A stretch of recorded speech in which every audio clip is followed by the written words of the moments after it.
Stuart Hunter, Lothian area.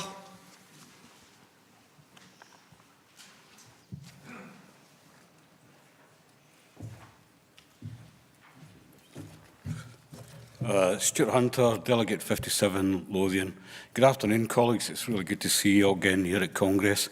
Islamophobia is really the kind of focus for this particular motion.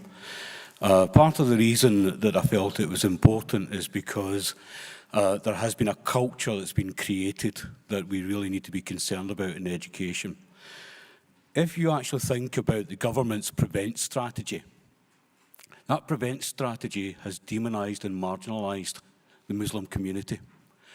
As a result of that, what you have is a climate of fear. So that what happens is that rather than just targeting the area of people who they think might be getting radicalised, is that there has been a climate of fear created amongst all Muslims. The sad reality is it's only a tiny minority of 2 billion Muslims who are involved in this. That's a concern, yet we seem to be treating all Muslims with suspicion. And in education, that's something that we really need to start thinking about. I see our colleagues up at the back in the media.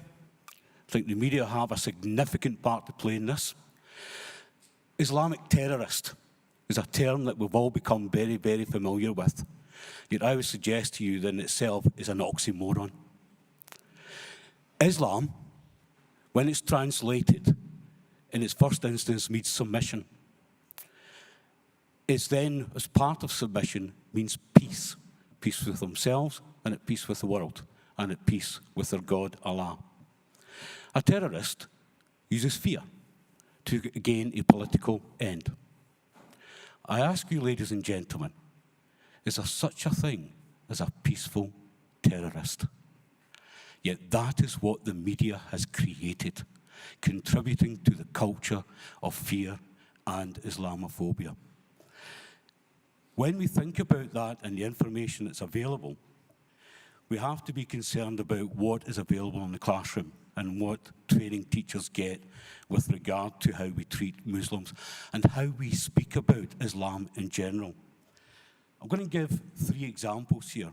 One of my colleagues in Lothian area passed on a piece of information to me with regard to SQA. SQA had, as part of their National 5 World Religion Unit, had actually used the name Shaheed. Now, to most people, that might not mean very much. SQA have a list of approved names that they would use in their exam papers. Shaheed is one of those approved names, yet Shaheed actually means a good death. It is actually how you refer to someone who has died well in Islam. And it was not a name that would ever be used. To be fair, they did actually correct it when our colleague pointed it out. We then have examples, and sadly I've come across too many of these examples, where teachers in a variety of curricular areas have actually went onto the internet or went onto Google or wherever it is that they get the information, and then use it as part of their resources and do not check those resources. And as a consequence, then give out misleading information. In one case, I know a unit was taught for an entire year before someone spotted what this person had actually been teaching. And it was clearly wrong, and it was quite alarming, the contradictions it was making. And the students were walking away with completely the wrong idea. The third example is a student who, after completing the National 5 course, decided that as a social experiment, she would wear the hijab. She wore this for a full day with the approval of her parents and the school. She came into school in the morning wearing the hijab. The first thing she started to get from a group of students was abuse. She started to receive comments along the grounds of, "Are you in here today to bomb the school?"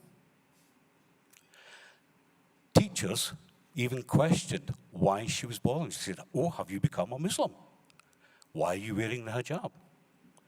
When she was out of school, she had been approached by people in the street who actually knew her, again questioned her, said, "We need to watch what you're doing because you might actually have a bomb in that bag." This is a form of phobia that we're actually talking about and needs to be challenged and questioned. How do we deal with that as teachers? What I'm proposing as part of the motion is that local authorities should, as they have in the past, when it comes to dealing with various phobias, homophobia, etc., there should be expert training so that all teachers are aware of how to deal with Islamophobia. It's also incumbent upon department heads to ensure that whatever courses are being developed and being used is accurate. And with that in mind, I would ask you to support the motion. Thank you very much.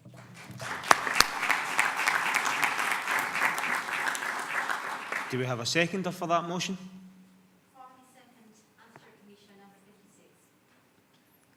Is there any contributions for the floor? Move to a vote. All those in favour?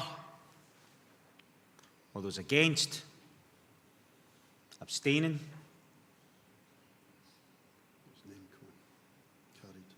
Carried name con.